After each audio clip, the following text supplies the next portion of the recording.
किसी भी पॉलिनॉमियल को हम लोग पी एक्स से रिप्रेजेंट करते हैं और यहाँ पे इस एक्स की कुछ मैक्सिमम पावर आती है। तो जो मैक्सिमम पावर एन लिखा हुआ है इसी के अकॉर्डिंग आपको नंबर ऑफ सोल्यूशन वहां पे पता चलता है और इसी मैक्सिमम पावर को हम लोग डिग्री बोलते हैं, आपने 9th क्लास में पढ़ा हुआ है। मींस अगर एन की वैल्यू 3 आएगी तो वहां पे कुल 3 सोल्यूशंस आपको मिलेंगे।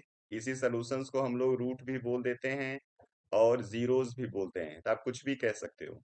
अगर मैक्सिमम पावर 2 रहेगा तो वहां पे 2 सोल्यूशंस आएंगे और मैक्सिमम पावर 1 रहेगा तो वहां पे 1 सोल्यूशन आता है।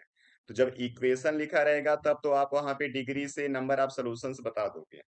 लेकिन इस तरीके से अगर ग्राफ बना होता है तो ग्राफ से नंबर ऑफ सॉल्यूशंस बताने के लिए आपको चेक करना होता है कि जिस फॉर्म में आपका पॉलिनॉमियल लिखा हुआ है, जैसे ये एक्स के फॉर्म में लिखा हुआ है, तो एक्स एक्सिस पे उसका लाइन कितने पॉइंट पे कट या फिर टच करता है, उसी नंबर को हम लोग नंबर ऑफ सॉल्यूशंस बोलते हैं। अब यहाँ पे पी एक्स के लिए हम लोग एक्स एक्सिस को चेक करेंगे। तो ये जो लाइन है वो एक्स एक्सिस को कट नहीं कर रहा है क्योंकि एक्स एक्सिस हमारा ये वाला है। तो अब यहाँ पे कट जब नहीं करेगा तो आपको नंबर ऑफ सॉल्यूशंस लिखना होगा 0, मतलब there is no solution. Second वाले में एक्स एक्सिस को इसका जो लाइन है वो एक पॉइंट पे कट कर रहा है, that's why the number of solution is 1।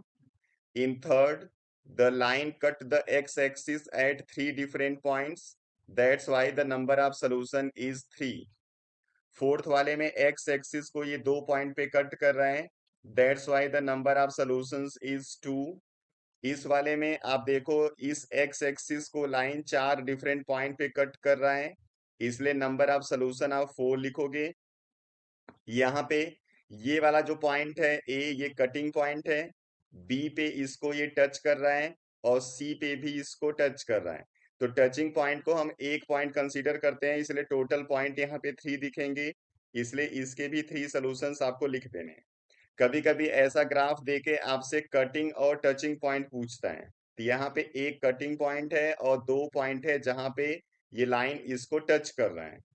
अब अगर यही इक्वेशन हम लिखे होते पी वाई के फॉर्म में, जब पॉलिनॉमियल वाई के फॉर्म में होता तो आपको जो ग्राफ है वो वाई एक्सिस पे चेक करना है। मतलब कटिंग पॉइंट आपको वाई एक्सिस पे चेक करना होता, फिर वाई एक्सिस पे जितने पॉइंट पे वो कट करता है लाइन, उतने सॉल्यूशंस आप लिख देते।